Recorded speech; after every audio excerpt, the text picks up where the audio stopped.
Limited stock എന്ന് പറഞ്ഞൊരു പേജിനെ പറ്റിയിട്ടാണ് എനിക്കെന്ന് പറയാനുള്ള.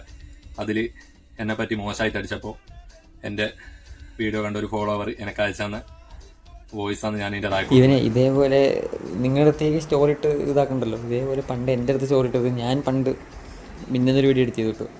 ഇനി KSRTCയുടെ അത്യാവശ്യം നല്ല വീഡിയോ എന്തെങ്കിലും റീച്ച് ആയി കഴിഞ്ഞാൽ ഒരു പ്രത്യേകതരം കുരുവോട്ടലാണ്. അപ്പോൾ ഞാൻ അടുത്തൊരു വോൾവോൻ്റെ വീഡിയോ ഇട്ടുണ്ടായി, KSRTCയുടെ വോൾവോനെ ഓവർടേക്കുന്നത്. അതിൻ്റെ ഒരു 2 ആഴ്ചത്തേക്ക് സ്വസ്ഥതയും സമാധാനം ഉണ്ടായില്ല. ഇവന് പഴയ ഇതിപ്പോൾ ഇവന്മാരിടുന്ന വീഡിയോ അല്ല, ഇതെല്ലാം ഒരു കൊല്ലം പഴക്കമുള്ള വീഡിയോയാണ്. ഈ കണ്ണൂർ മിന്നലിന് ഞാൻ പോയി കണ്ണൂർ മിന്നലിൽ പോയ സമയത്ത് ഓവർടേക്ക് ചെയ്ത വീഡിയോ ഇട്ടപ്പോൾ അവന്മാർക്ക് 2 ആഴ്ചത്തേക്ക് ഇവന്മാർ മൈൻഡ് ഇല്ല. 2 ആഴ്ച കഴിഞ്ഞപ്പോഴാണ് ഇവന്മാർക്ക് ഒരു വീഡിയോ കിട്ടിയത്. അങ്ങനെ പ്രത്യേകതരം ജീവിതമാണ് ഇവന്മാരുള്ളത്. ഇത് വെച്ചാൽ 2-3 കൊല്ലം മുന്നേ ഉള്ളതാണ്. 2 കൊല്ലം മുന്നെയാണ് ഇവൻ ഞാനായിട്ട് തോട്ടി പിടിച്ചത്. അതിനുശേഷം എന്നെ ബ്ലോക്കാക്കി വെച്ചിട്ട് ഇവൻ കുറേ എന്നെപ്പറ്റി അപവാദമൊക്കെ പറയുന്നുണ്ട്. എൻ്റെ നാട്ടിലെ ബസ്സുകാർക്ക് മെസ്സേജ് അയച്ചതിൻ്റെ സ്ക്രീൻഷോട്ട് എൻ്റെ അടുത്തുണ്ട്. അവന്മാർ എനിക്ക് അയച്ചു തരും. ഞാൻ അവരെ ബസ്സിന് ചലാനടിപ്പിച്ച് കൊടുത്തു, റോങ് കയറിയപ്പോൾ അവരെ വീഡിയോ ഞാൻ എടുത്തു കൊടുത്തു എന്നൊക്കെ പറഞ്ഞിട്ട് ഭയങ്കര തള്ളാണ്. ഈ ബസ്സുകാർക്ക് എന്നെ പരിചയം.